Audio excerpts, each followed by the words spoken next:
All right, so hopefully everybody got all the reports and has had a chance to look them over. And you can see that we obviously got paid within the last month by the city of Troy, which was very exciting to see. So we're It not, was actually early. It was in February, yeah, rather Showed than up in waiting February. until the end of March. which is very exciting. Yeah, I thought it was cool. So we're no longer working at a deficit here. Let's see, there wasn't very much that I noticed on it. We got some new CERT computers, which was an unexpected expense, I guess, or wasn't budgeted for. Well, it's somewhat expected. Right. You know, we sort of squeezed the life out of these machines, and I think some of those were close to 10 years old, and they were failing us. And also, just if you're actually really looking at them and you're comparing like January to February, we moved some money from that was under the New York State legislation grant. It was 25,500 in January, but it got moved to capital projects for February.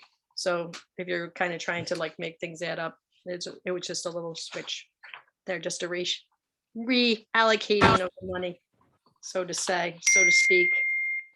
So then we come to, I guess, does anybody have any questions about the income statement that they looked at?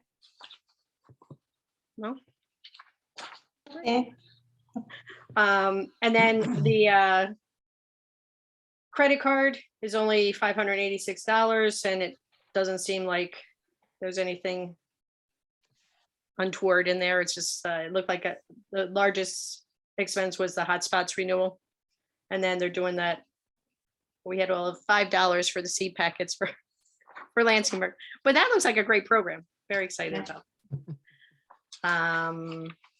You know, the accounts, the bank accounts all look good to me. I don't know if anybody has any questions on anything there. The didn't I not tell you? It's gonna happen always. I should move to another room, I think. I don't know where I put the over there. The bills. I don't know if we want to go over the bills. If anybody had any questions about the bill, I do want to say that there is a check in there to be made out to myself. And again, I misplaced some checks from a long time ago that I tried to deposit and they would not accept them. So those are from past paychecks. You can see how much money I was making. Other than that, you know, there's a big expense was the archiving of the Troy record. I don't know, is that for just this year, Paul, or is that? Probably. Let me see. Where is that? I don't even. Advantage Archives? It's one of the first ones. I can it's the check. second. Oh, no, that's the digitization of a couple of years of the record. Okay, We're doing that in retrospect. So 100 years from now, will it all be digitized? But we just do a few years at a time. now when we do that, are they available anywhere? Like, are they available through our website or anything, or? That's Yeah, yes, they are actually. Okay, Yes, you can get them through the website. okay. I don't remember now how many years we have, but we've got starting to build up. Great. Other than that, I didn't have any questions about the bills. So I always get lost at this point. So do I need to make a motion now that we're going to make a motion to accept these at the next meeting, or we just go? I have questions before Okay, we get up to that. So I had a question, the heating bill, the heat repair bill, was that for Lansingburg or Troy? There was probably, let's see, I think it said Lansingburg on there, didn't it? Mhm. Did it? The one I looked at, I didn't think it said. No, it doesn't. There's probably a couple of those bills. We did have some issues at Lansingburg and we had, actually, we haven't called them in for main library. Not recently, anyway. It was the Stan's capital combustion. Yep, Yeah. I can double check and let you know right now. I'm trying to get to. the- Stan's, One second. yeah, there was also though, the other place, McGillicuddy.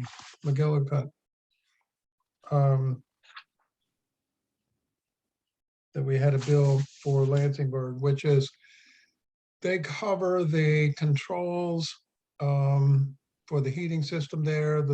Heating system in Lansingburg is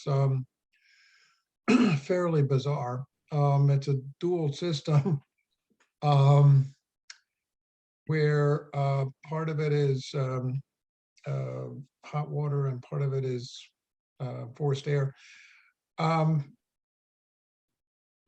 couple of years ago, we had controls changed and a whole bunch of changes we made to the system. We ran into problems again this year with that control system. The only call from Stans was one call, I think, from Lansingburg, which they had to check the heating pump, boiler pump. Yep, that was, it says to find boiler running and building, you could not find any issues with the boiler itself. It says control system is the issue. Yeah. Do you have other questions, Marie? Yes, the $3 trash bill from the city. Yes, they billed us for $3. That's what the bill said, so. 2022. Outrageous. $3. I don't know. I have no idea whether we're underpaid or what. Or overpaid previously. Okay, that's all I have on the bills. Anybody else? So, and I'm sorry, I know this is probably the 6th month I'm doing this, but do I need to make a motion now that we as a committee will make the recommendation to the board to pay the bills in the amount of $70,761.97? That is correct. That is what you would do. I so make that motion. I don't have to repeat the whole thing. Does anyone? Carolyn, where are you getting that number? At the, Because I'm getting 70,681.97. I have at the end of my sheet, it said 70,761. Oh, yours, Yeah, we posted, we had to post another set of bills after the first updated, one. Carolyn, yeah. I didn't Oh. realize that. Let me- 70681.97.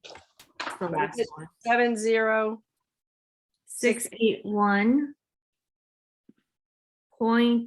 681.97. So it's actually less. Yes, it's actually, that's what happened is I put in the amount for Derek. Oh, okay. They didn't give me his bill, but then he was trying to take a picture of his bill and it was actually lower, a couple $100. So that's Okay. why. Okay. Okay, as long as I have the right number for the minutes. So Yep. So I make the motion that we propose to the board that we pay the bills in the amount of $70,681.97. I Anybody? second. Thank you. I'll second. All in favor? Aye. Aye. Anybody not in favor? Any abstentions? Other than that, does anybody have any other questions about the finances in general? Or anything they feel we need to look at in detail? I have a question about Okay. the reconciliations. So there seemed to be a substantial amount of money, 500K, that got added to the investment account. I was curious as to where all that came from. Part of that is, I believe, from the The city. tax levy, correct? yeah. From the tax levy. It's Okay. a transfer. So we keep our regular account below 250,000. Okay, thanks. Anything else? Now, I'm gonna, well, now, as we move into the budgeting, what is our role as the finance committee supposed to be in the budgeting process? Well, I think when we make some decisions as a board in terms of which direction we want to go with the budget for 2023, I can work that up, into an actual budget, and then perhaps the finance committee would review that budget before it goes to the full board. Okay, I just want to make sure Um, that I'm not doing something that I should be doing. No, it's still in relatively early stages. In other words, we've got to have a direction here. We've got a couple of issues we need to kind of decide on, which way we want to go with them. In addition, I mean, a couple of different budgets could be prepared. Again, depending on what people want to see. Yeah, I'm like, just because I'm new at this, I just wanted to make sure that I wasn't dropping the ball on something that I should be doing. Not yet. Well, let me know. Yeah. Sometimes this just happens to also be the vehicle where we could start some of those conversations, or, do the groundwork that we later on talk about, sometimes very repetitively, but certain things they're repeating. But this is as good a vehicle as any to have some of that discussion in advance of the board meeting, get some of the issues out sometimes. But it's not anything you have to do per se. It's as we're presented with some of the ideas, gives us a chance to talk about them in advance. Okay. Is there anything else on the financials that people would like to discuss? Or shall we adjourn this portion of the meeting and wait for the full board meeting? Any other questions? No? All right, then. We will adjourn this meeting and wait until 5:30. Okay, I'm gonna pause the recording. Thank you, Joy. Sure. We have public comment. Nothing from anyone else? No, okay. Carolyn, the treasurer's report, please. Okay, as you can see by looking over our income statement, we did receive money from the city already, which is very exciting, close to 611,000 from this year and 8,000 from last year. So that was good news. And other than that, everything seems to be going along smoothly. We did meet and we are making the motion to pay the bills in the amount of $70,681.97. I second. Thank you, Brianna. All those in favor? Aye. Aye. Aye. Anybody, any nays? Any abstentions? All right, we're all set. Unless anybody has any questions who wasn't at the finance committee meeting and wants to ask a question about our finances. Okay.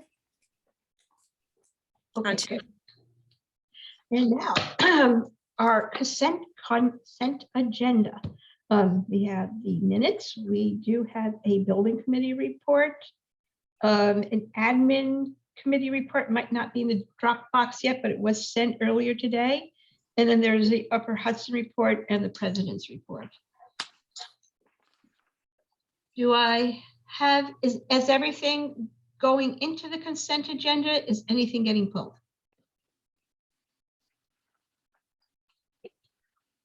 Do I have a motion to accept the consent agenda? I'll make a motion. Do I have a second? Yep. All in favor? Aye. Aye. Any nays? Any abstentions? No. Just a quick question though, Kirsten, did you get my email about those two pieces, those two? I've seen an email come in. I'm sorry, I have not read your email yet. So Okay, it's just so people know when they're reading it, it is James or Jim Conroy, not Pomeroy. And the next meeting is March, not February. Thank you for Not worth, nothing catching else. those there, and I apologize, and thank That's you. it. It's just a couple housekeeping type corrections to it. Corrections are accepted by me. Yep. Oh, yeah, it's been accepted. Just want you to know that those things, so you know. So first thing on our regular agenda is the 2021 annual report. Yes, my favorite thing. Um, The annual report to the state of New York is now completed and submitted. And as I said, it clearly demonstrates that 2021 was still part of the pandemic. A couple of things in the report.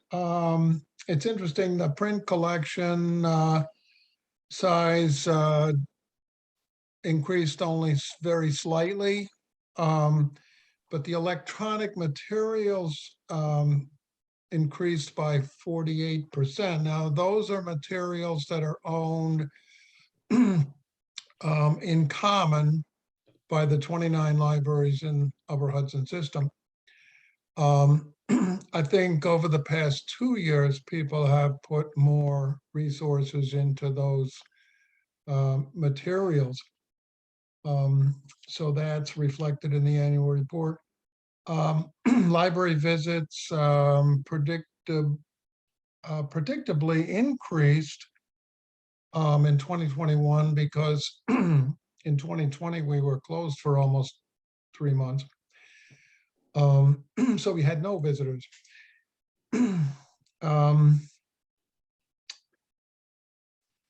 Let's see, I checked with the last year that hasn't been a pandemic, 2019. And the library visits are 65% below a pre-pandemic year, in this case, 2019. So through 2021, it was still relatively slow in terms of people coming into the building to use the services. Program statistics are significantly below pre-pandemic levels because we had, for most of 2021, we did not have in-house programming, adult or children's. The circulation of materials is basically about 69% below pre-pandemic levels. And then strangely enough, we this year for the first time became a net lender of materials rather than a net borrower. At least that's the figures that I got from the system. So Is that there- sort of sums up what, Can you explain what you mean by that, net lender versus net borrower? what's that? Can you explain what you mean by that last statement about net lender versus net borrower? Yeah, it's kind of a libraries. It's we talk about net lending and net borrowing. Of course, you know, interlibrary loan. I mean, material flows from one library to another, and this is in the system itself in the 29 member libraries. To be a net lender means you loaned more material than you borrowed, and vice versa. Being a net borrower, you borrow more material than you loan. Okay, and this year we were a net lender, not a net borrower. Yes, for the first Okay. time. Normally, we're a net borrower. Yes. Is there Yes. any? Oh, I'm sorry, Chris. Ellen. No, no, I'm you go sorry. ahead. No, go ahead. I'm curious if you could describe, has there been a difference in the types of materials that have been asked to be sent out, that there have been requests for, to these other libraries, or is it just that the number of requests to borrow things in has gone down so much? Well, there's not a huge difference, but we did borrow less. This is all done basically online. There's for borrowing within the system, there's no actual form. There is some certainly borrowing outside the system, and that's when we use ALA forms to send to other libraries all over the world, basically, mostly in the United States. But that's a relatively small number compared to how much is loaned within our own system. Because if you look at, if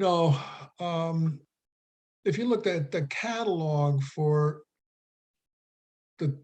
all the 29 member libraries in the system, you're looking at 500,000 volumes. So it's a lot broader than any single library has, in its collection. That's one of the actually strengths of the system, is that you could look up in a minute a book that might be in Colony or Albany or some other place, request that, and shows up within a day or so.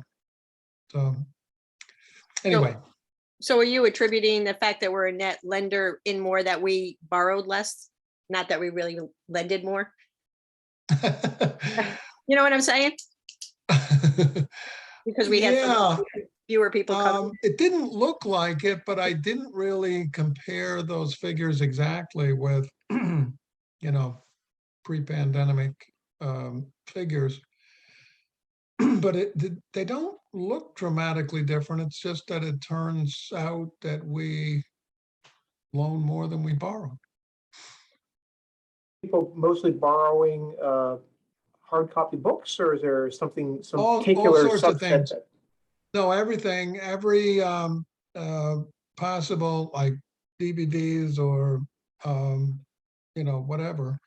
Like a groundswell, anything's changed Yeah, from it's just our perspective? It's just a gross number of everything borrowed and everything lent.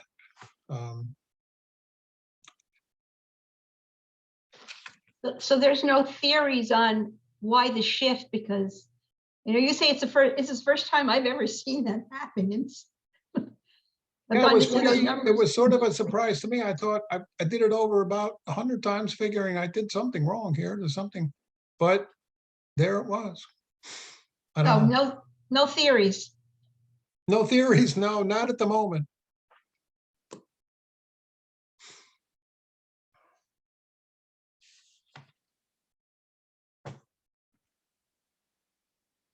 Paul, I have a question. There's a section under COVID that asks whether the number of weeks an outlet had limited occupancy due to COVID. And we have 0. Did we eliminate the occupancy restrictions that had existed before 2021? I'm trying to remember. I don't think they were looking for, mask requirements or that sort of thing. I think they were looking for. It says occupancy. Yeah, whatever. So I know there were times that there was a maximum number of people allowed of 25, and I don't remember when that was eliminated. But I would think that's the kind of thing that, not seeing the directions, might be desired here. I don't know. According to the instructions, it didn't seem like that's what they were looking for. Mm-hmm. And in terms of the limits on numbers of people, basically we let it you know, it became less and less important because we just didn't have that many people in the building. So we never really got to a level of 25, or we never had to say, oh, well, you know, you can't come in because there's already too many people. But we did also have, not hold any programs or allow meeting room use and things like that. That would have also limited the number of people in the building. Yeah. But you would, as I say, I haven't seen the instructions, so you would know better than I. Well, that's what I recall from the instructions, that wasn't the kind of thing they were looking for, but I'd have to go back and check. And I was very glad that you were doing this rather than have mine being the one who had to do it, because it is really complicated. Are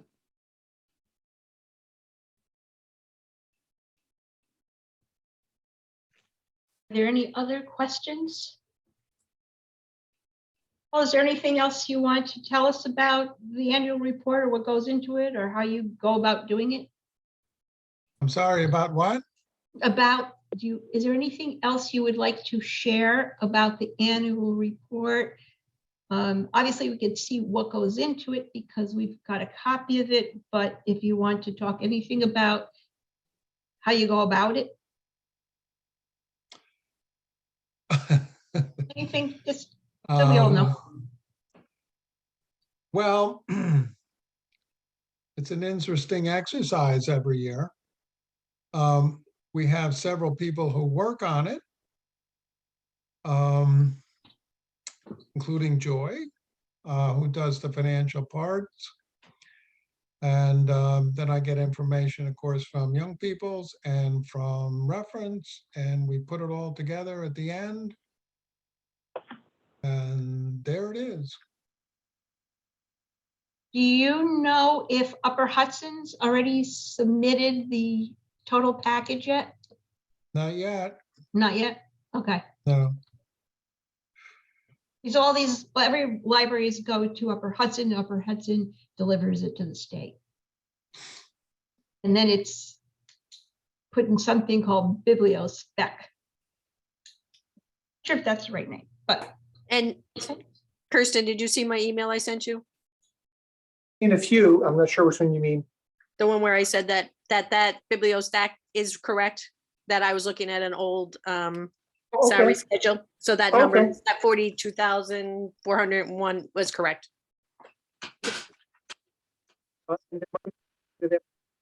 Well, on that list she sent me.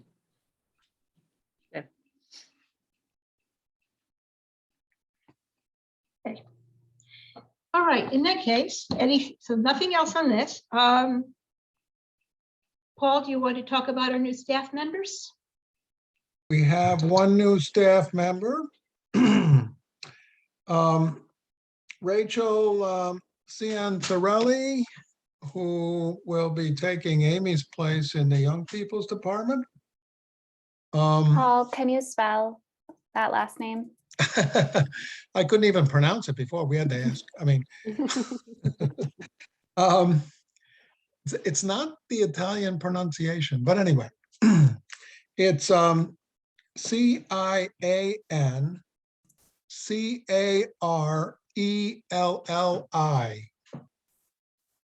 Okay, and she's in the Young People's Department? What's that? And she's in the Young People's Department? Yes, she will be working, she, as I say, taking Amy's place in the Young People's Department. Rachel completed 2 undergraduate degrees at City University of New York and received her MLS degree from Syracuse University.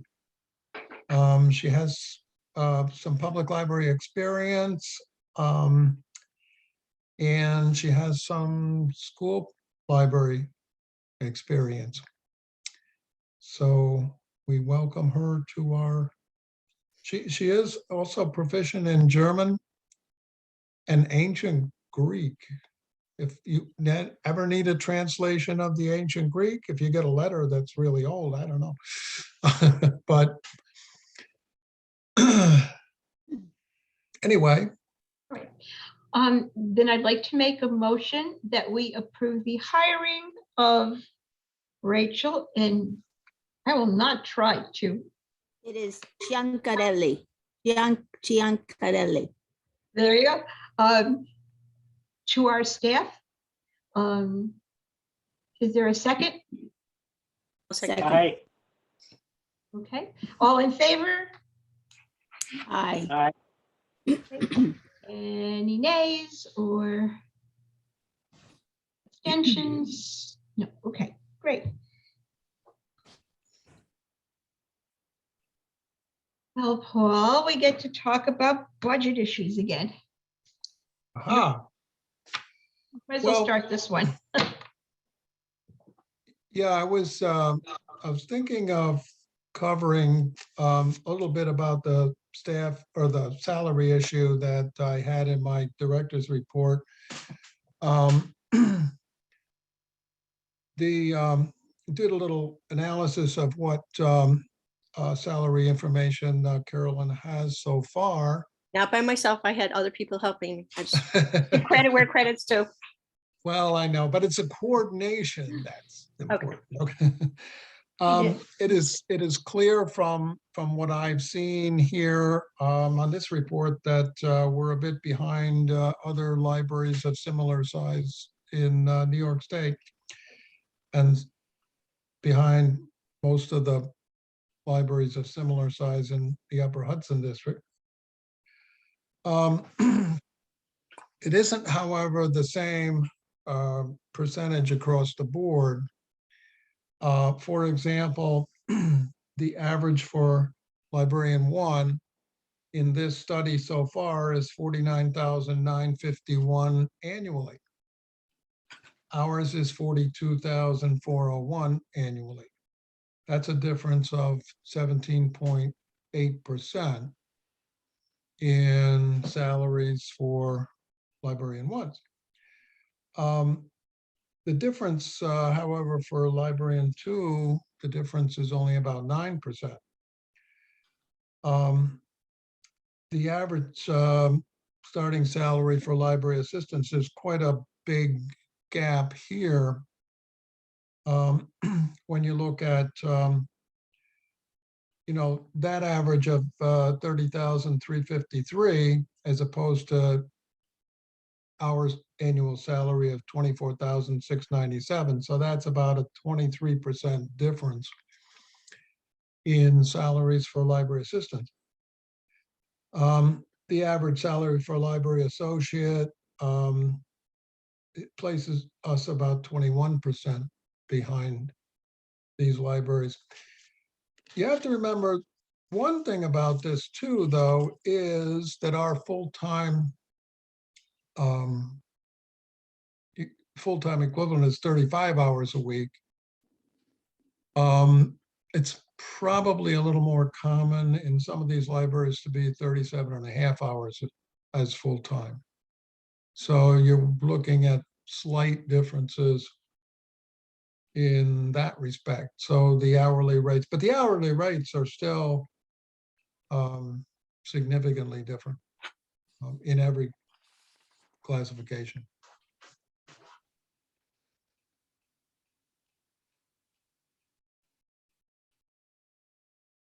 There is a difference though, like for instance, if you look at Gilderland, that their yearly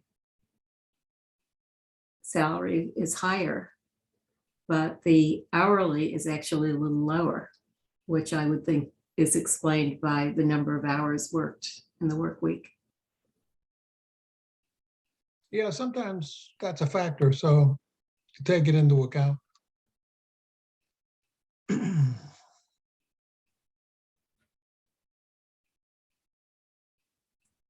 Anyway, that was what I wanted to begin with, at any rate.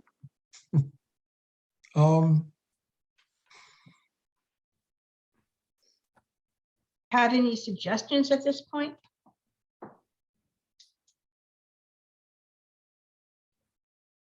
Are you asking me or? Yes, you.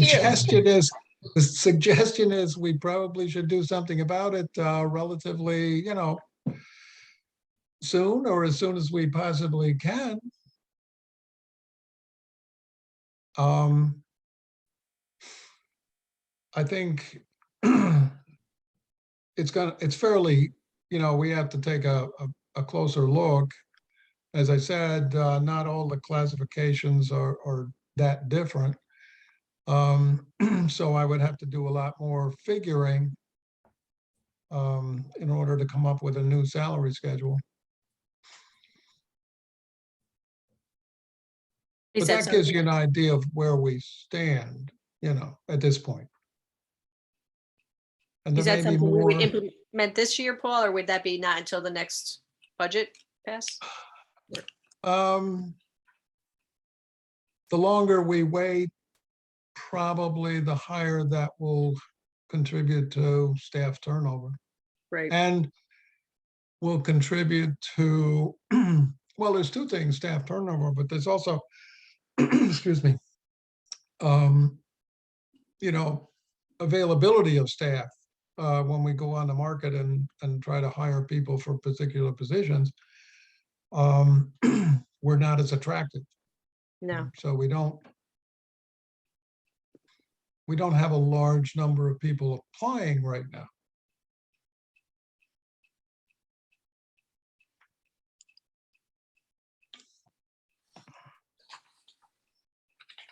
Plus, when we came up with the last salary schedule and talked about yearly annual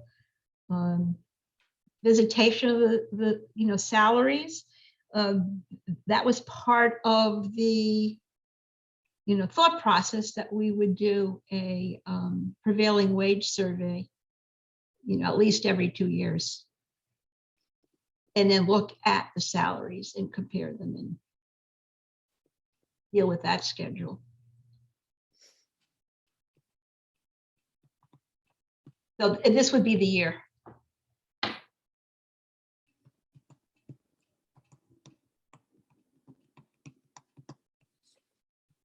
So you're going to be, if I understand this correctly, you'll be looking at generating some salary schedules that we could look at and see how it affects the budget. I can do that. Yeah. Again, as I said, it's going to take take a look at a couple of different angles, but one thing you have to remember that the salary schedule is based on, starting salary, starting pay. So if we are, 17% behind in a particular class, you don't just raise the starting pay, you have to raise everybody else. So the impact of going that far is pretty substantial. But yes, I can come up with a salary schedule you could take a look at. And we could also examine, the impact on the budget. Using steps, right? What's that? We're still using steps through the different job titles. Yeah. That's how we have been going, and that's how our salary schedules have been in the past. And what happens is, basically the step is automatic, it's annually, and it's currently pegged at 3%. In the past 10, 15 years, that has been at least equal to or more than the cost of living increases. Well, that has changed. 2021 was 7.5%. God knows what it's going to be next year. You know, we're into, and that doesn't, as I understand it, that figure doesn't include gasoline. Which is kind of odd. Anyway. So the step increases, if they're still pegged at something like 3%, which makes some degree of sense. You know, do we need to write in something or address cost of living increases?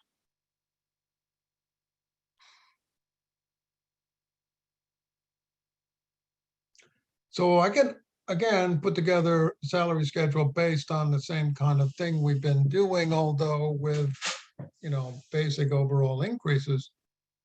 But that doesn't, you know, that doesn't answer all of the problems with salary.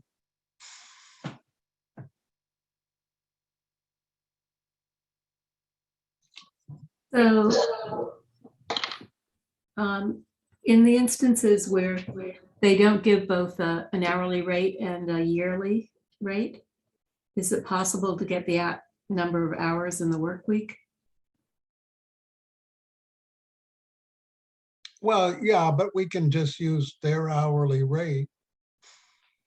But there's not always both on the schedule. Yeah, I just used specific. this analysis, I just used the annual number, but Oh, in some instances, there's the hourly rate and the yearly rate here. one thing you see, I mean, is, you know, when we advertise for these positions and when the civil service gives tests, they want the annual figure and they give the annual spread.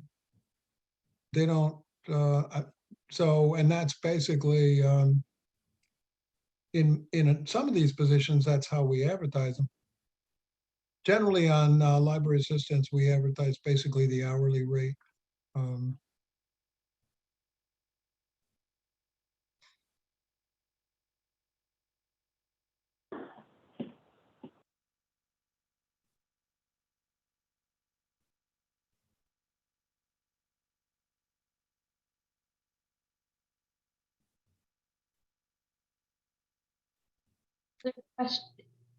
Questions or comments on this part of the budget issues? Well, do you want to talk about some of the other things that are going to be looked at in the budget situation? Well, as you know, the elephant in the room is the New York State retirement system. We do know quite a bit about that at this point. We've been working with an annual contribution of about 130,000. And they have said, unless there's been, you know, drastic changes in staff, that we could probably use that as a pretty good guideline going forward into 2022. That 130,000 was set to expire at the end of March this year. But as I said, I think it's a pretty good guideline and is into what we would need to budget to join the New York State retirement system.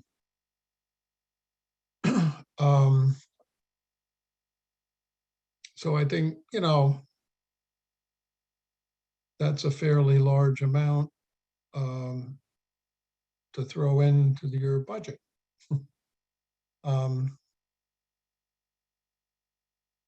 Is that the buy-in, or is that going to be what they consider some of the ongoing That's costs?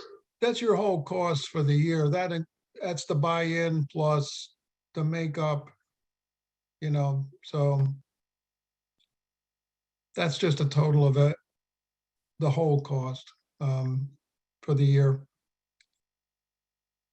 know you did request the new, I'll call it the invoice for next year. You know, after March, the end of March. I take it you have not gotten back the exact number yet? Well, no, we haven't requested that. I thought you did. No, Sorry, I we thought you just, did.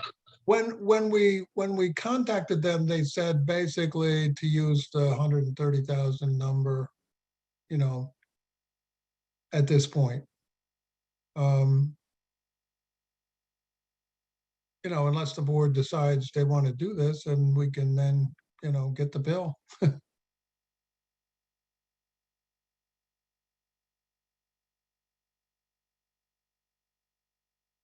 So and I'm just confused now. The 130K, when did they say that we could use that as our benchmark number again? Yes. No, not yet. When? Was it that? Was it as the old numbers started expiring? And you made a first inquiry? Yeah, we were making an inquiry as to the idea of requesting a new number for 2022. Okay.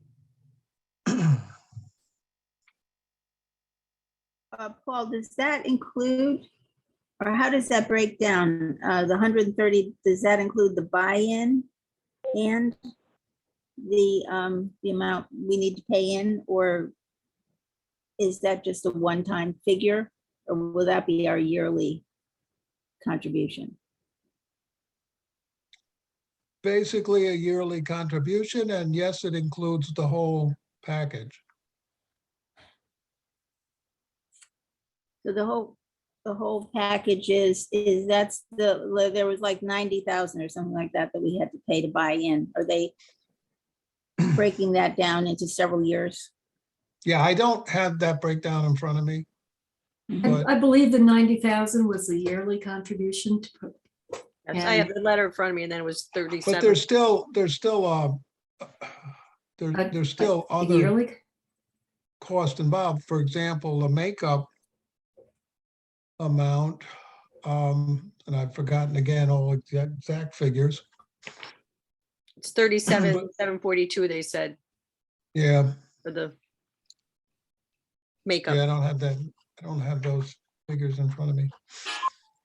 One time make, or is that broken up into several years? According to the letter, it says annual employer contribution was 92,565, and there was a deficiency. This is the estimated annual cost, and then Mhm. deficiency of 37,742, and the total is 130,307. That's the initial cost of participation. The letter should be in the Dropbox. If anybody needs a link, let me know. Well, that's what I'm asking. That's the initial cost of participation, and will it be the same every year? Do we pay that 37,000 every year, that buy-in amount? I believe that's for 10 years. The 37,000 catch up is for 10 years. Yeah, It's something like 10 years, I think. okay. So it's broken up, the entire amount is broken up into 10 years. Not the entire, well, the entire amount of the catch up, Catch up, but yes. not the yearly contribution No, based on right. our current, the submitted roster. The letter says it's 25 years. Oh, I thought I saw something 10 years, so. Sorry. I think- Paid I in think- installments over 25 years and is included on the annual invoice. Okay. So that's I a lot of thought- money catching up. It is divided up. It's not every year we're spending 30, the catch-up money. See, I was also under the belief that there could be some real variations from year to year about the cost of the New York State retirement. There would be. Yes. Well, that's why we It's on asked their them, finance. you know, for a new estimate. And their response was, you could use the same amount because that's probably what it's going to be. I didn't argue with them. So they probably haven't seen much change in the way the state's revenues are coming in or the expenses that the state has. I think they told me that it will depend on how flush or not the state is, how they are. That's one Sure. factor, but it's also your Well, I think it's, cohort group and your, you know, so it can vary like that. Wasn't it something like about 10% for this year and for the next year for 2023, that it was about 8% as far as the employer participation rate? No, I'm not looking at it, so. Yeah, but I think that depends on how the state's finances are going. How much It they does. can. Right, Contribute. as far as the fund of money that's available. Right. So, and also, so they're sort of the characteristics of those who have pensions, and then also the fund, the amount of that can be covered by the fund. And in one diagram, it indicated that the employee portion was 2%. The employer was 23%, and the fund was 75% of the necessary amount to fund it. Oh, I see. I don't think that I think it's kind of early. I don't know if they have updated figures yet so I don't know. Well, they for project, next year. they project 2 years ahead, according to what I've read. So they, you know, they have the rate, the anticipated rate for 2022 and also for 2023. That's where you get the variations after 2 years. You could get, well, we just don't know what it's going to be. Right, I think the long-term projection is something like 10%.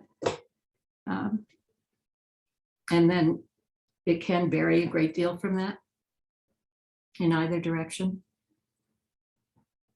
I've also reached out to them. They have a rep that can meet with whoever in the board or the staff too, to where they can answer any of your questions that you might have. You guys will just have to figure out a date and we can let them know. Thank you for finding that out. Sure. Oh, thank you. I think they'd probably want to know also what we want the sessions to consist of, you know, what the goal is, or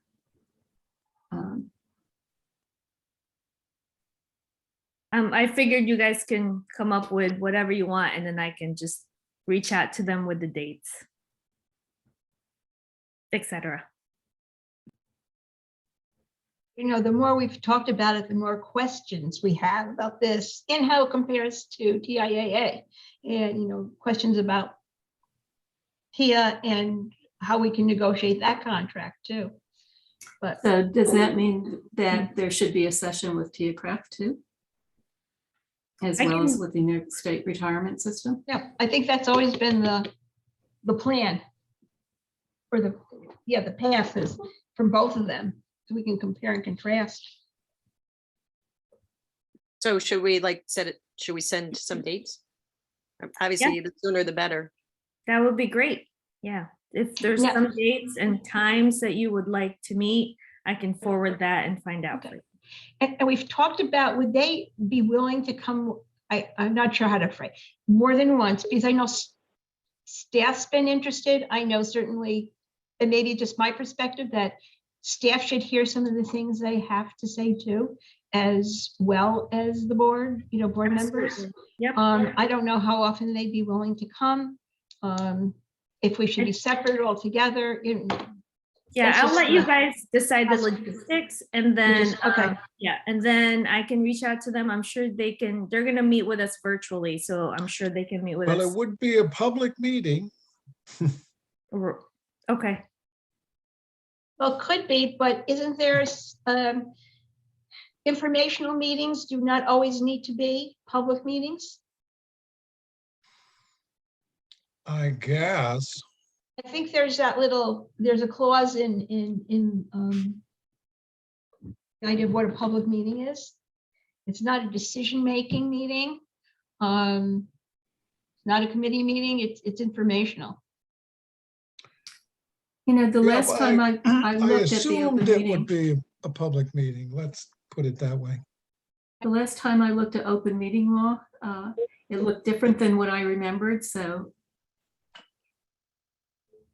it may be worthwhile to check, particularly after Okay. the COVID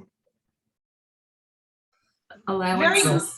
you know. Only, Very I good guess, about if we answering wanted to make it questions. not a public meeting for some reason. I don't know if we have any reason for that. Well, I think it would be good to explore a lot of questions and things So- without it being a public meeting. I mean, just for our own information. So how do we want to go about giving Joy some dates and times? Well, we want to start soon. We want to do like a Google survey kind of thing? Or a doodle poll. Generally, that's what we've used. Well, we could pick a bunch of dates and then send out a survey. Okay. Should we ask the entities what their schedules look like? Maybe they can suggest some dates that they would be available and then we could see. They sounded like they were waiting for us to suggest. Oh, okay. So I think we'll just do that, Joy. We'll send out a survey of a bunch of dates and see what happens. Okay, sounds good. The infamous Moodle. Mhm. Did you guys want to meet in March or in April? We could probably pick a couple of days still in March. Okay, and then just because it's the state, I'm not sure like what time their cutoff date is, like to go home or when they can meet. I don't know if they can meet after hours, so I'll also find out about that. I think they said they would meet virtually. Yep, didn't they they? did. Yeah, okay. Yep. So this this would be was- a virtual meeting anyway. A virtual? Okay. Yeah. You need to be with the whole board, or can it be with a subset of the board, a committee or an ad hoc committee? I think as many No, members of the everybody- board, better. Everybody seemed to have questions. I And would no questions. hesitate, you know, No to have questions. it. I'll talk to you later. I guess I have a question. So is this gonna be for the board or for board and staff informational meeting? I think the staff would probably definitely want to be there to ask any questions, but I didn't know if you guys wanted to do two separate meetings or one. Okay, Evelyn, we can't hear you. Okay, Oh. there. This Go is ahead. where- Paul, could you find out how staff feels about meeting together? And does anyone on the board have any issues with meeting with the staff there? From what I heard so far, they would like to attend the meeting, whether I Yes, mean, with the board. yep. All right. And I would think that it might increase the likelihood of board members attending the meeting if it were shorter, which would then be an argument for having two separate meetings. I mean, like Kirsten just said, he didn't feel a need to attend either. With but- or without me, so please don't schedule around me. You know, I'm personally I think I mentioned this, that I'm interested to see or hear the questions that staff has. And I won't speak for staff, but they might be interested to see what questions we have. You know, it doesn't mean that anyone's precluded maybe from either of those meetings, but That the maybe focus, having the two focus would meetings. be different. want to go. Questions are questions. The focus might be different, but I think it's important for us to also see what their focus is Right, and but vice you were, versa. but you were saying that, you know, people, that neither staff nor board members would be excluded from attending the session with the different focus. That's a different. I think it would be important to have the staff there. I think it would be important for the board to hear what the staff is concerned with. I agree. Maybe we just schedule one meeting for now, and then we can decide later on if we need to meet again. I'll just do one date. Sounds good. One day, we Right, might need to do, Yeah, to be determined. You let me know. you know, if But in- enough people want to have a meeting and haven't been able to make it to the first, Yep. we can let everybody know what was asked and answered. And if there are more questions, a second time. Yes, sounds good. This is a big issue, so. But, you know, you wouldn't necessarily have to have it on different dates. There could be 2 sessions on the same day. As well, so. And Marie, your concern is that if it's joint, then board members will be less likely to attend because it'll get too long? Right, and there may not be enough time to cover everybody's questions, rather than there Okay. being a focus that, you know, this time is set aside to make sure that staff questions get answered, and this time is to set aside to have board questions answered, because it is a very big decision. Sure. And I you know, wonder if we find ourselves in that situation, then we could just schedule another meeting if it's feeling like people's questions aren't getting answered, rather Right. than doing some sort of like exclusionary thing. well, I'm not saying that I'm not proposing that it be exclusionary. I'm proposing that there'll be a session that focuses on the staff perspective, and a session that would focus on the board perspective. It doesn't mean that board or staff would get excluded from it if they wanted to attend. It's just making sure that that particular area of interest gets fully explored with people. So I'm not proposing that folks be excluded. Does that make any sense? Sure, it makes sense. It just sounds like we could figure that if we needed another meeting, we could have another meeting. I agree.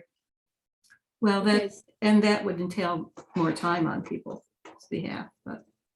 It's important. I think it's important enough that people are willing to spend that time. But we are also talking about TIAA craft. We're talking about TIA craft, and so there would be 2 sets of meetings that we want to look at, right? One with TIA craft to give us a presentation, and one with the state to give us a presentation. Yes. Yes. So I'm we sure need all to of us go- have. Sorry, Jerry. Yeah, think we all- just need to go through 2 sets of dates. Yeah, so I'm just gonna do 2 sets of dates, and then we can decide later on if we want to add more meetings. Do people good. think, do people help to have some of these questions sent out in advance? Oh, I'm sure they'd appreciate that. Yep. No? If you want to send it to me, like Okay. some of your questions, that would be Okay. great. And then I can forward it to whoever will be coming to Okay. see us. So if everybody here has questions, send them. Thank you, Joy. Send them to Sure. Joy. Yep. I know I have a list of the documents someplace. Yeah, if you have a document already typed up and you just Yeah, want yeah. to send me the doc, that's actually perfect. And so then should we ask the staff to submit any questions they might have as well? Yes, please. We could do that. Yep.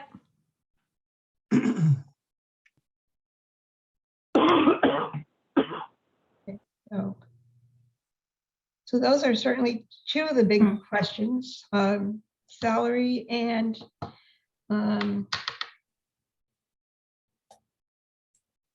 in the retirement piece.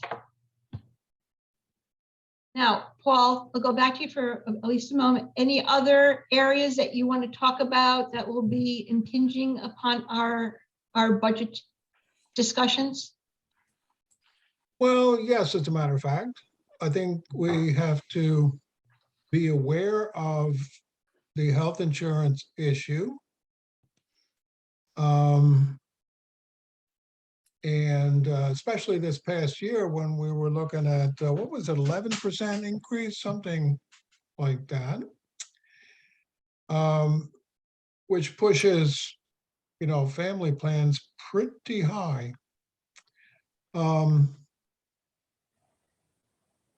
What we do now is we cover 50% of the premium for either plan, either the single plan or the family plan. I haven't really tried to survey that, but I believe that's relatively low in the industry. I think there are other, I think people are closer to 75%. But I think it's certainly something we need to be aware of and need to consider going forward.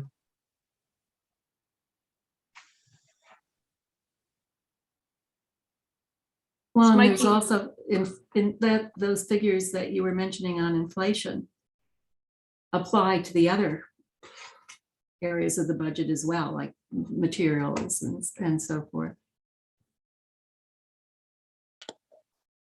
Yeah, I think, well, we have to, we're probably going to have to address that because our steps are definitely behind current inflation rates.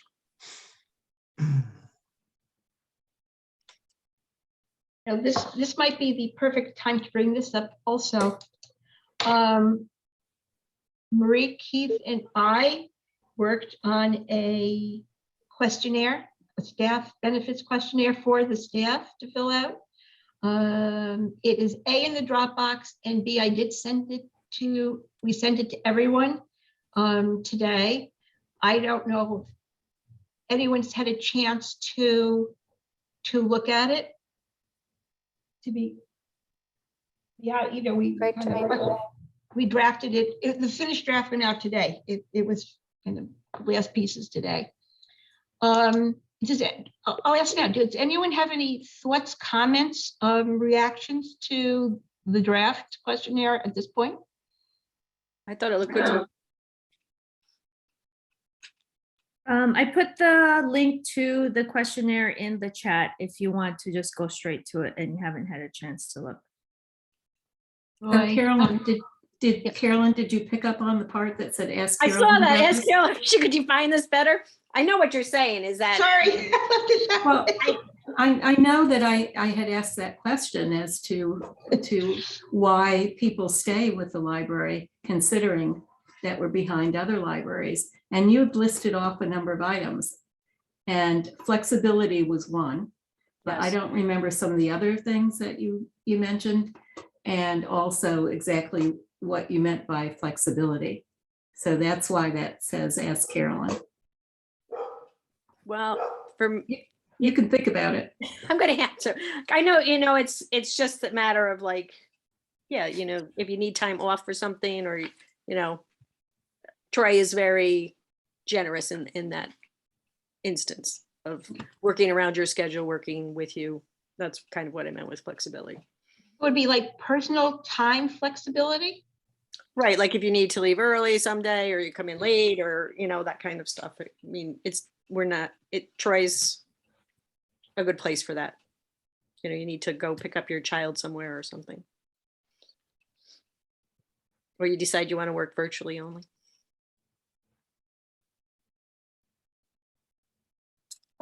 If you're in reference, you're You're in on the program. cert desk.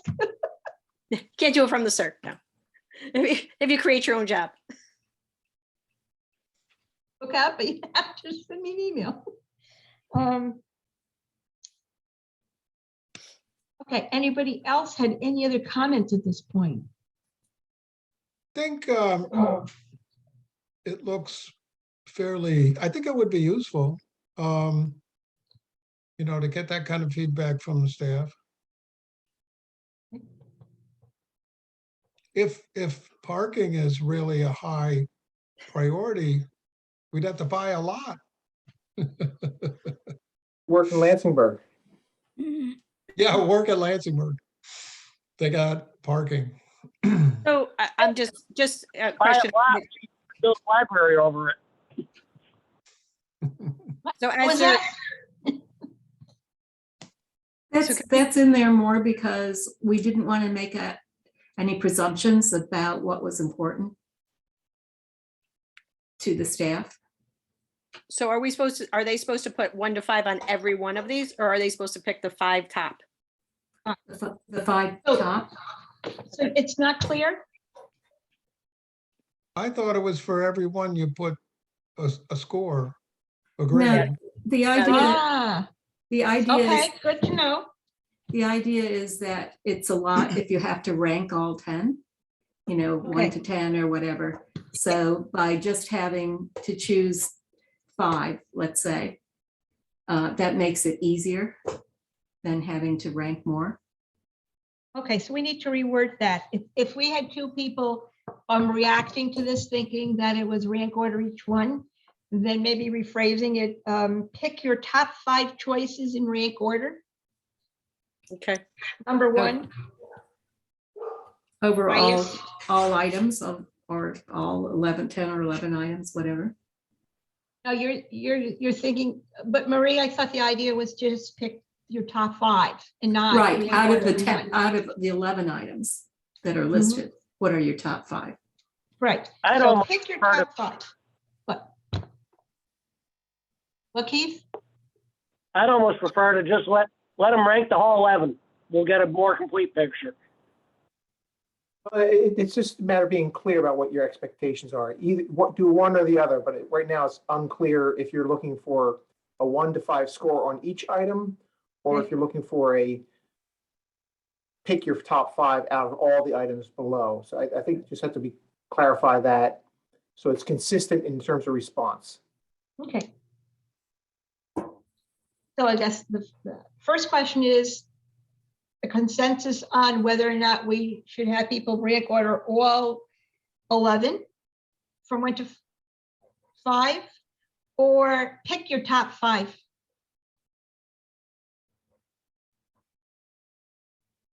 I'm going to ask the question, is this something that's really a board matter, or is this something that should be delegated to staff and we would rely on what the staff come back with as a report?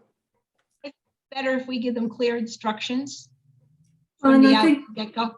But we I don't think- have to discuss this now. We can, you can certainly make your comments later, but, let us know. I think we were headed towards pick your top 5. And I think the reason it's a board issue is because we need the information as input into making the decision. So, Budgeting. right, yeah. So when are you planning on sending this out and then having it due back Okay. if it's part of budgeting? Or date? Just has Well, date. first, do people want to, does anyone here, any of the board members in particular, want to give it some more thought and get back to us about any changes, additions? I'm fine with it. I don't care if we rank 5, if we rank 11, as long as Okay. the instructions are clear. I think the Okay. sooner it gets out, the better. All right. Then Go that- with it. I'll take all 11.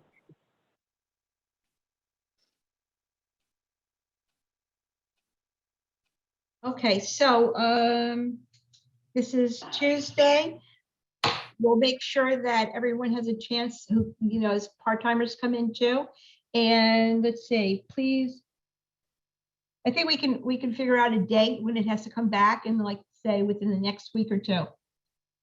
The process we were considering is a copy of this with an envelope attached paper clipped, so they can put it in an envelope, bring it back either to one of the mailboxes here. We're gonna put a box where they can drop it.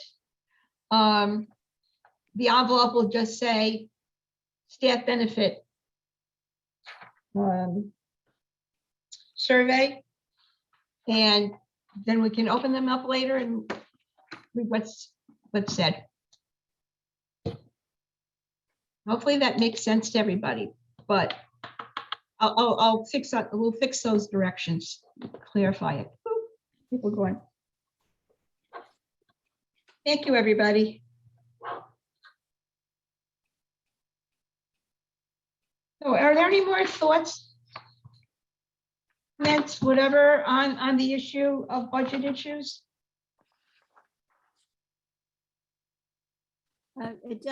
Just a point, Carolyn, I gave you the information on the Elmira. Yeah, it's on there. Paul just picked up the schedule before. Wrong one. Okay, yeah, Oh, it is because I on knew you said you had added it. I did. And I will follow up with them, the other ones tomorrow. Okay, sounds good. Thanks, Jerry.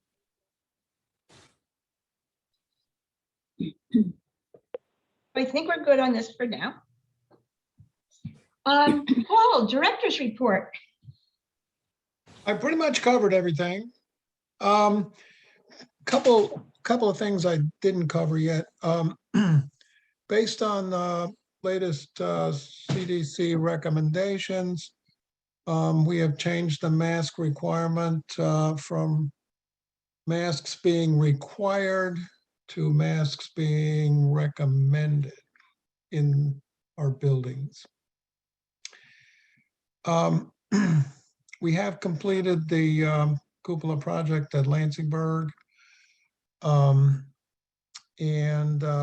Final billing has been sent and it was on our bills this time around. So we will be done with that project.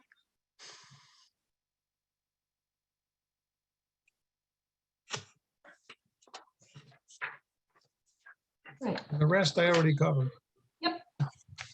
Anyone have any questions? I have a question. The Friends have committed to paying for the cost of refinishing the floor of the art gallery. Paul, when do you anticipate that work is going to start? I've been trying to get a hold of them, so I don't have a date yet on that. We got to arrange it, so hopefully they can do it when we're closed. Thank you, Freda. Thank you, friends. I know. Thank Wow. you, friends. Wow, that's amazing. Thank you, Freda. You're And- welcome. You're welcome. Okay, all right. Thank you, Paul, too. Anyone have any observations and community feedback? I'll stick in one other thing. Some of you have heard this, but this is the 50th anniversary of the Friends of the Troy Public Library. It was started in 1972. We've done some preliminary research, and there was an article in the Troy Record in 1972 saying that the library was in dire need of support from the city of Troy. And in the article, somebody suggested that some libraries have friends of the library. And so that's the first mention of the Friends. And then sometime in May, a group was constituted. And so we're trying to figure out what we're going to do about it. One, to document what the Friends have done over this 50 years. And there are some records, but incomplete. And we're just beginning on that. And we're just also trying to figure out how we celebrate it and whether in fact we use it as a fundraising opportunity, $50 for 50 years. but those are all very preliminary kinds of ideas, but I wanted to tell you all about it. So we're certainly open for ideas that you all have about it, and any information that you have about what went on from 1972, particularly there are good records for the 80s, but from 72 to the 80s, it's not clear. And so there's some anecdotal stuff, but it would be interesting to know what, in fact, the Friends did, both from a programmatic kind of thing, plus improvements to either one of the or three of the facilities. And so I just wanted to tell you that's one of the ideas that is being percolated. The other sort of update is in March, we had two pop-up book sales at the farmers market, back to back. Because the farmers market has been really good to the Friends of the Library. So we did the first one, and then Steve Ridler said that if we wanted to come back the next Saturday, we could leave what books we hadn't distributed there. And so we did that, and then brought another carload. So back to back, we had two pop-up sales. And besides doing well financially, it was the very gratifying experiences, because particularly the second one, there were a whole bunch of young people, sort of RPI young people, who were very excited about the ability to get books at real low cost. Whenever we do these pop-ups, we don't price the books, we ask for contributions. So those folks contribute much less money, but are very enthusiastic. And part of it is having a section of books called Oldies but Goodies, which includes things that are sort of come to be standards, like Stranger in a Strange Land, like 400, like 450, Fahrenheit 451, like things by Tom Robbins, those kinds of things that some of us read in the 60s and 70s or read in school. And so these kids were, for them, they were books that they had heard of from their parents or their grandparents.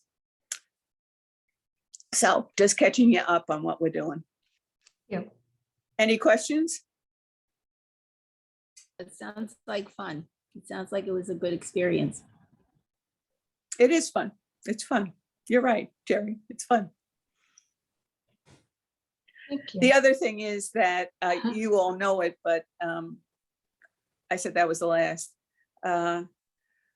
Lori, the new manager at Lansingburg, is doing great stuff. She's doing really good stuff, and has now been sitting. We tend to meet every 2 weeks. She's been sitting in on those meetings with us so that we can brainstorm together. And so there are ideas we come up with that she carries. There are things that she comes up with that we can carry. And so the partnership between her and the Friends has been really terrific. Yeah, it's good. That's always great to know. Thank you. So, well, we're already at public comment. Is there any public comments? I can offer some public comment, if I may. Of course, please. Thank you, Stephanie. I'm Stephanie. I am the head of adult services at Troy Public Library. I wanted to say it's good to hear that you guys are talking about salary issues and benefit issues. My department traditionally has 4 full-time positions, and we added 1 part-time position. Within the past year, we have had 6 librarians leave. And I think since 2020, there's only myself and one other member of my department that are still there. So the turnover is really kind of decimated our department. And this is, you know, your core professional staff that are leaving. And it's been pretty difficult the past year to keep things going. And, you know, of about 3 people that left were there less than 6 months. A lot of people, when they left or are in the process of leaving, have told me, you know, they like working with the people they're with, they like Troy, but it just doesn't make sense to stay. So I'm glad to hear that you're looking at these issues. And that's Elaborate on why it doesn't make sense for them to stay. 2 people went to academic libraries, but everyone who went to another public library went to either Bethlehem or Schenectady, where they were going to get better pay or better benefits. Yeah.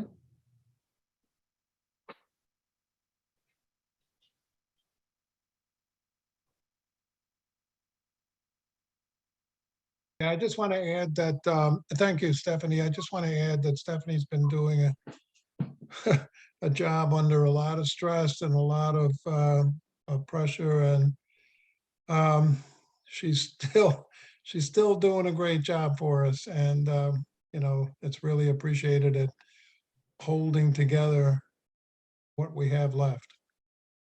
So thank you, Sure. Stephanie. Thank you, Stephanie. Even though I left you.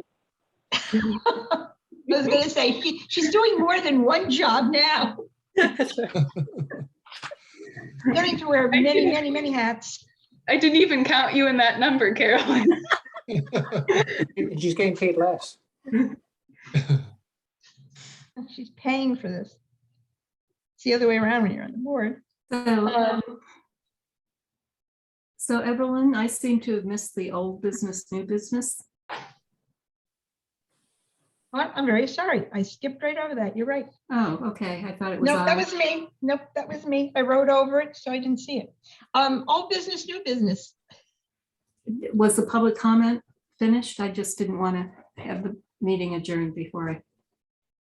Okay, so I've learned about another funding possibility for air conditioning under the Downtown Revitalization Initiative.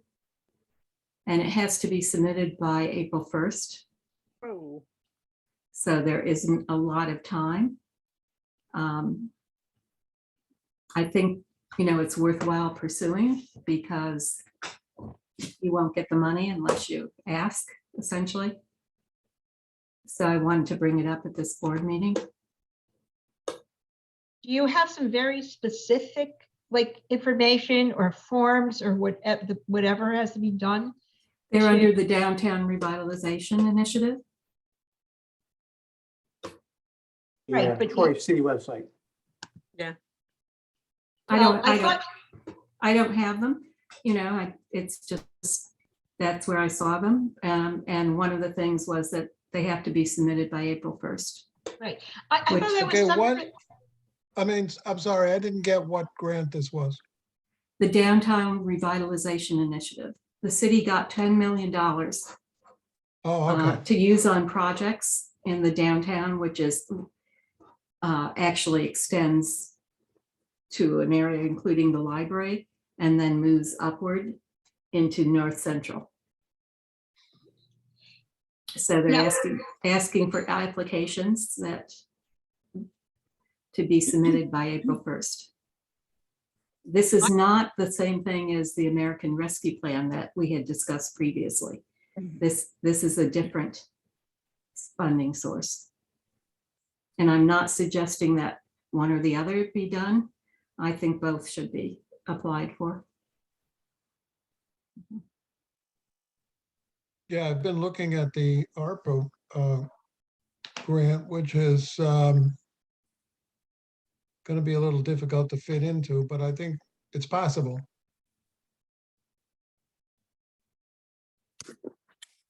When does that one do? I didn't see a deadline yet. There may not be a deadline, but you also don't want to let so many requests get in that there's no money left over for us.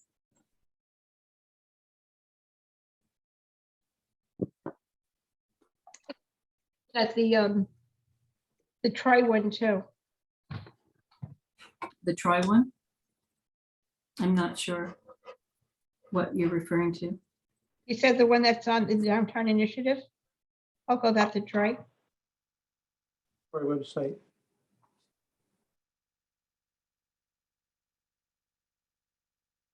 So the question is there someone interested in making the application?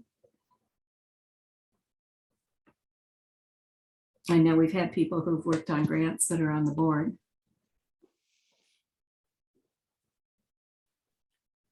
I talked with you about offline. I mean, I'm interested, of course. I just don't know that I have the bandwidth to do it. And that's, yeah, I don't want to promise something and not be able to deliver it. So I'm happy to look at it with you after the meeting, but I So can't commit to it. But do we have the board's approval to move ahead on this? Because we only have 3 weeks, so, you know, if we're going to do it, the effort needs to start now. Certainly think investigating is now is a good idea. Pardon? I think investigating it and or the possibility or being able to do that should start now, but Okay, but the next time the board meets will be after the deadline. Okay.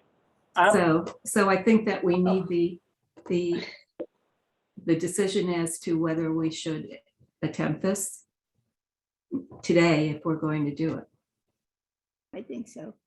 I Well, agree. are we approving something that we don't know what we're actually approving? Well, my proposal is that we write an application for our HVAC system. What's the local share? I don't know that there's a local share. I don't think any was specified. Okay, looking at it online, no DRI awards of less than 100,000 will be considered to ensure project significant size and scale.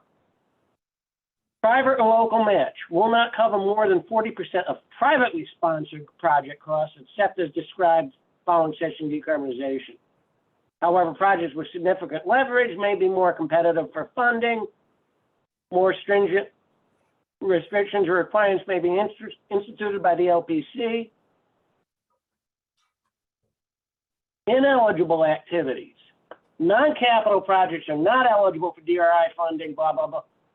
Planning activities, operations, maintenance, pre-award costs, property acquisition, training, other program expenses related to existing programs.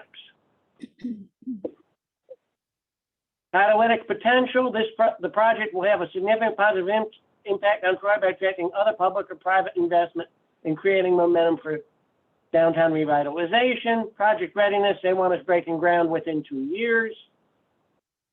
Project will generate benefits not only for project sponsor, but also for the Troy community. And they're looking for generate additional economic activity or local property tax base and improve the quality of life of downtown. They're looking for cost effectiveness, feasibility, capability to implement and sustain the project. This looks like something we should be doing. It's probably going to take several people to pull at this, especially since some of us have major life-changing commitments in this month. I think we should be doing it.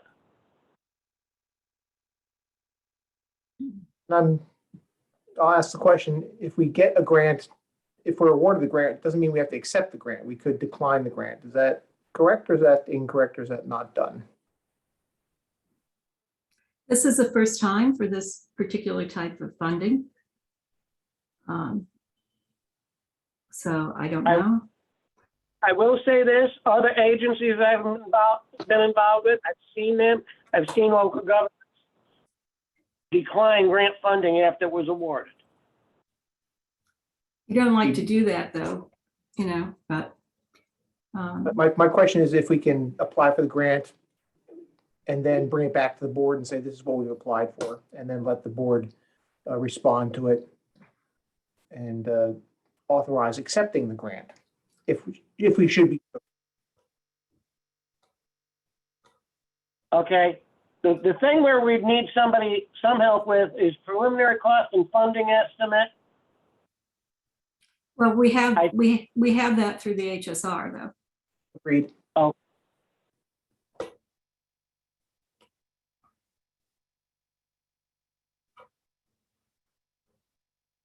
I mean, what is Could you the say what you said again, Marie? We have what?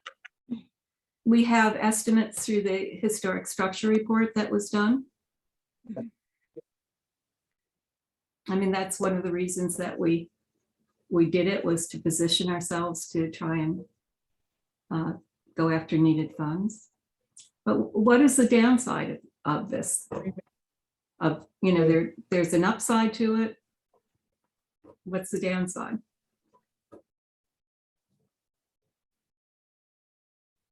supplemental. People, I think Okay, Yeah. go ahead.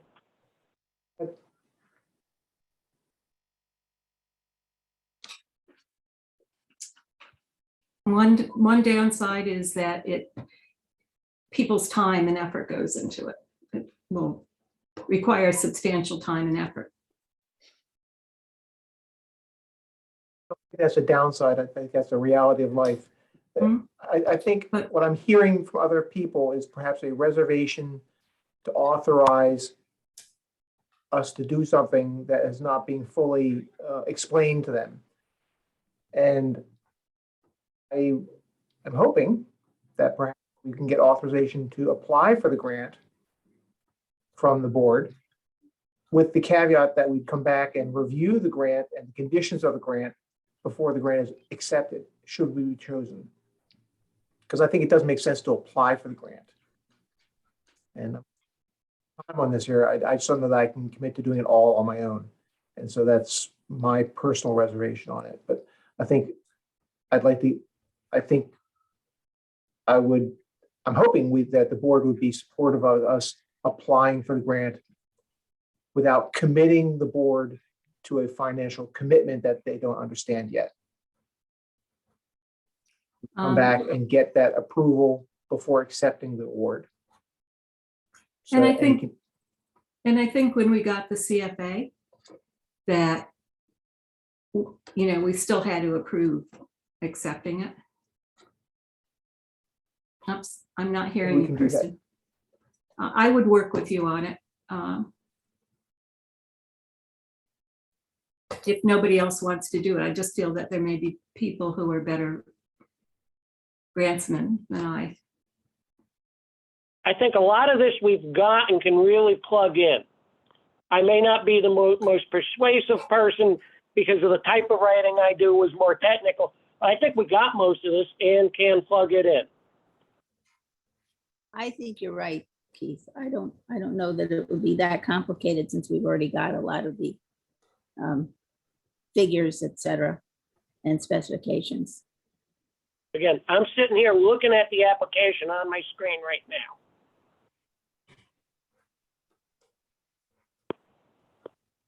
I'm all for applying for the grant and then voting later on whether or not we take it. I think it makes no sense not to apply if there's people who are willing and able to take on that project between now and April 1st. You also may be able to defer when you get it. It's got to be started within 2 years. So you have a window of when you start it. Can be get implementation near term, ideally within 2 years of the award. So that's probably putting us 2.5 years out. They're looking to fund bigger because it's no less than 100,000 of DRI funding. They are saying we'll be fully funded once funds from DRI are included. So basically, they're telling you swing for the fence. Has clear support from many required private partners or government agencies. If a development or rehabilitation project will meet the stretch energy code requirements. Somebody translate that one, and I think we're pretty good to go. So Keith, does it say that our minimum, the minimum amount given is 100,000, that we have to have an expense of $100,000 in order to apply? Requires no less than 100,000 of DRI funding unless being submitted as a candidate for a potential grant fund or revolving loan fund. This is in Section D, project eligibility. Okay, so is that in the range of our expense for the HVAC system? A minimum of 100,000, we can meet that easily. Our range Okay. is 500 to 900,000 or something. Okay. And they want to, Pardon? they want to swing for the fences, it looks like. Additional project information. Project site's current conditions, we got that. Size of the proposed project, square footage, number of floors, et cetera. Future use of property, we got that. It's a cop. We might not love the application we put in the next 2 weeks, but we can do it with a copy paste. So we got it. And a couple of other requirements were that you be able to expend the money and get reimbursed, which we've done before. Another is that we have the ability to contract with the state, the DASNY provision. Paul, that, the one I mean. And we qualify for that.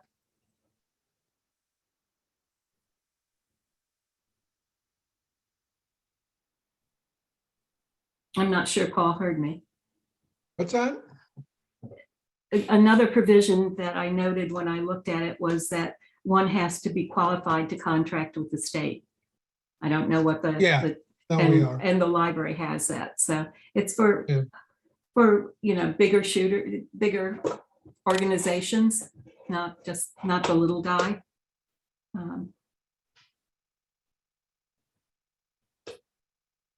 It could be So- leveraged with another grant, so that's a great opportunity. Right. Should we make a motion? Does there need to be a vote? Did you want to make the motion, Kirsten? And certainly, I'm not sure I know the terminology correctly, so I would defer to you in terms of make a motion to accept, to apply for a grant for, Under the, Blank. for HVAC,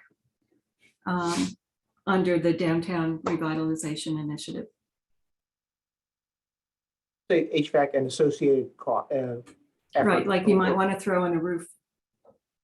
Doing as you've told On the me. roof, we have to patch the roof, yes. Yeah, depending where you put that HVAC, you're gonna do other ancillary work. As long as we don't hit cost, we're good. Can I ask a quick question? Does anyone, now I know what Keith said about people have rejected a grant. You've seen it a lot. I think it was Keith that said that. If I'm wrong, I'm sorry. But anyone ever know of where it is a downside? Where what is the downside? When rejecting a grant, being awarded a grant and then rejecting it, especially, when other people are going after grants. I don't know if anyone's had that situation of seeing what happens to someone who then rejects it. I always think that when people are awarded consolidated funding awards and then don't do the project, that it creates a problem for Troy going forward with other initiatives under the CFA. I've seen municipalities reject federal funds simply because they had an election, the board changed. That And makes sense. that's not really a big issue as far as the feds go. Understand, and Evelyn, aren't some of the ULH grants where they're applied for and then your award is based on certain people accepting their grants and others not accepting, it might get adjusted later? Isn't that the case? Only one time in all these years have I seen a library then turn the money back to the system, You're saying only that's after you because they- signed the contract. only one time, and the library realized they didn't have enough to make the match in the end. Their finances weren't what they expected, so they couldn't accept the award. But there is within the system a way of spreading it out to the other member libraries. Upper Hudson has never given back money to the state. They've always kept it within the system. So it's never been a downside. And Right, so that library could, so so that's it's just a exactly, different system. right, but it's exactly what Kirsten has asked though, because that's Yeah. examples of where someone, library had been awarded and then It's a very decided that they couldn't accept go ahead with it for some reason. Well, it matches that question, but it's a very internal process. So no one ever, there's no downside to it. Well, The next year, they're seen as, that library was seen as accepting it, and there was a little bit more of a thought that they had the money and could go ahead. This is different. This is us asking the city when there are other institutions. It's not an internal process. It's other institutions also asking for money. And how does that affect other institutions and the city's consideration of us in case something ever else happens? Again, I asked out of curiosity. I'm kind of just thinking this through. The city, if there's an opportunity that The top of my head. we could ask the city if those funds would be reapportioned elsewhere if we weren't able to accept the grant. yeah, If we ask for the full shot of what we need, we should have no reason to not be able to do this. I will note this in K, preliminary cost and funding estimate. No, DRI funds will offer construction as reimbursable grants. Therefore, if DRI funds are awarded, the grant recipient may need to finance the total project cost using available funds, a bridge loan, or other financing mechanism. In this situation, grant funds will be released once the project is completed per the contracted scope of work. We've done that before, and barring another depression with the war, we should be able to do it again, right?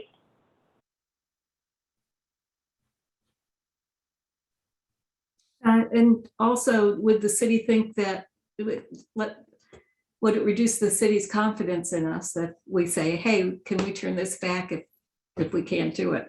I don't know. Let's go for it. Well, there's a motion on the floor. It needs a second. I'll second. All in favor? I'm sorry, Evelyn. I can go ahead, Evelyn. It's okay. All in favor? Aye. Aye. Aye.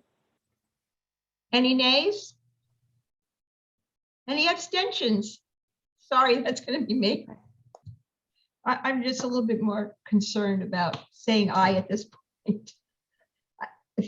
You have to vote as you think best. That's fine. Carries. Okay. So Kirsten, we need to talk offline. Yep. Well, let's try and talk to them. I will reach out to you and we'll set a time. Thank you. Okay. Ping me as needed. What, Keith? I can ping me as needed on that. We'll see what I can do, even as I'm dancing two other dances. I know that you're pretty tied up before that date. Now, the other thing is, what about the ARPA funds? I'm sorry, the what? The American Rescue Plan funds that Troy also has. When is that due, Marie? Do you know? Do you have a date on that? I don't know that there is a due date. Again, it's just, I don't know how they're going to distribute the money. They've already distributed 21 million out of the 42 million. So I can try and find out whether there's a due date on that. Maybe, as you say, that they will expend money until it's gone. Yeah.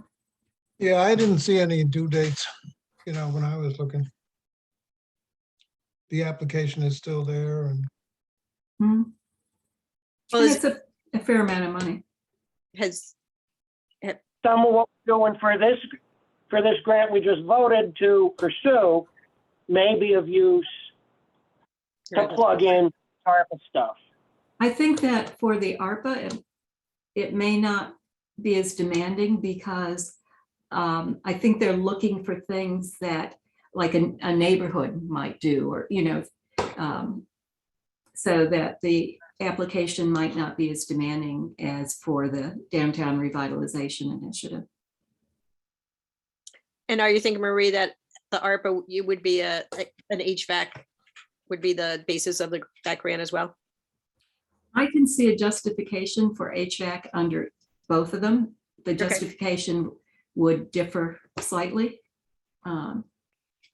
Okay. I think in the approach, but so I can try and explore that more if you'd like, and maybe try to get something in time for the next building committee meeting. ARPA On gets that. us our handicapped entrance in our fire escape tower. Who knows? Pardon me, Keith? Maybe ARPA gets us our handicapped entrance in our fire escape tower. Yeah. We certainly have plenty of critical issues.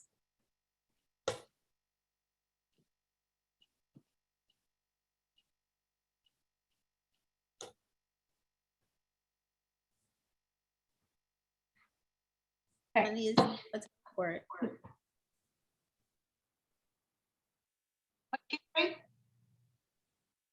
Said if the money is there, let's go for it. I mean, I can volunteer to help a little bit on this one. I don't know that I have a lot of time in March, but maybe on the next one. It is On a the- bad time of year, taxes and everything. Yeah. So, but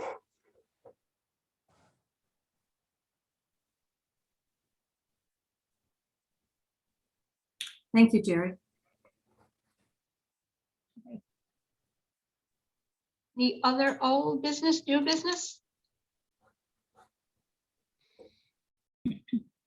Well, amusingly, considering I almost skipped over this, I do have one thing, just so everyone knows.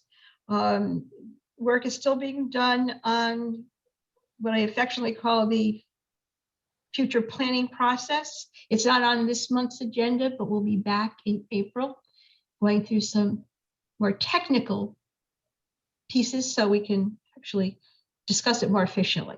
So it will be back in April. I want everyone to know that. Anything else? So we are now up to the date of the next meeting, which is April 12th, 5 o'clock for finance, 5:30 for the regular meeting. Most likely, as I mentioned in the report, it's going to be in person.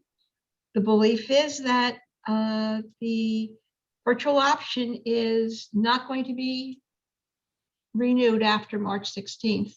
So Kirsten, that means the building committee meeting, which is after, will probably be in person too. But as soon as I hear anything, I will let everybody know.